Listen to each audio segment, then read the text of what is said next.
नमस्कार दोस्तों, आज इतिहास पढ़ने की कम ज़रूरत है, इतिहास लिखने की कम ज़रूरत है। आज ज़रूरत है नया इतिहास रचने की। आज समय आ गया है हमारे पूरे देश के लिए, पूरी जनता के लिए कि एक नया इतिहास लिखा जाए, एक नया इतिहास रचा जाए। और अगर हम नया इतिहास रचना चाहते हैं तो वो प्रकृति प्रेम की कलम से ही लिखा जा सकता है, वो प्रकृति प्रेम से ही रचा जा सकता है।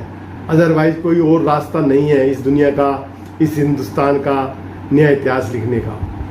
तो प्यारे दोस्तों, जैसे माझी ने अपने हौसलों के आगे पहाड़ों को काट कर एक रास्ता बना दिया, ऐसे भी हमें आने वाले बच्चों के लिए, आने वाली पीढ़ी के लिए एक नए रास्ते की इजाद, एक नए रास्ते की शुरुआत करनी पड़ेगी। और वो रास्ता होगा प्रकृति प्रेम का, प्रकृति प्रेम का और प्रकृति प्रेम का। जब प्रकृति प्रेम चारों ओर फैला होगा तभी हमारे बच्चों का जीवन सुरक्षित होगा। प्यारे दोस्तों, आज जो WHO की रिपोर्ट है उसके अनुसार कुछ ही समय पश्चात हमारे देश के अंदर प्रत्येक परिवार में एक न एक व्यक्ति किसी घातक बीमारी से ग्रसित होगा। क्या हम उस समय की इंतजार करेंगे कि वो समय आए और उसके बाद हम जागें? तब देर हो जाएगी प्यारे दोस्तों। जैसे जब राम और रावण में युद्ध चल रहा था तो कुंभकर्ण की नींद तब टूटी जब भगवान राम श्रीलंका पर चढ़ाई कर श्रीलंका पहुंच चुके थे, तो देर हो चुकी थी।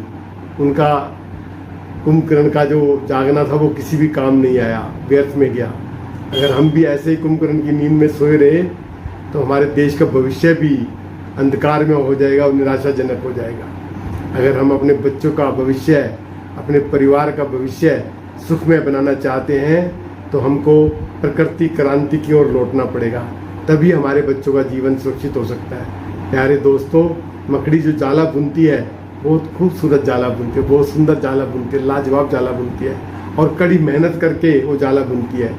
लेकिन आप देखते हो कुछ समय के पश्चात वही मकड़ी उसी जाले में फंसी हुई होती है और अपने जीवन को गंवा चुकी होती है। आज हमारी भी यही स्थिति है।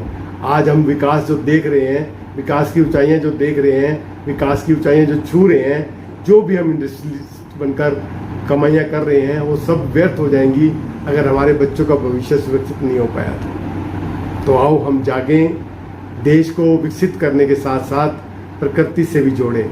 और ये प्रत्येक व्यक्ति, प्रत्येक परिवार, प्रत्येक समाज, प्रत्येक धार्मिक नेता, प्रत्येक राजनीतिक नेता, प्रत्येक वैज्ञानिक, डॉक्टर, जब सब इस प्रक्रिया में जुटेंगे, लगेंगे, तभी प्रकृति प्रेम की लौ जगेगी, तभी हमारी ये लड़ाई कामयाब हो पाएगी, तभी हम प्रकृति का सही रूप अपने बच्चों को दे पाएंगे।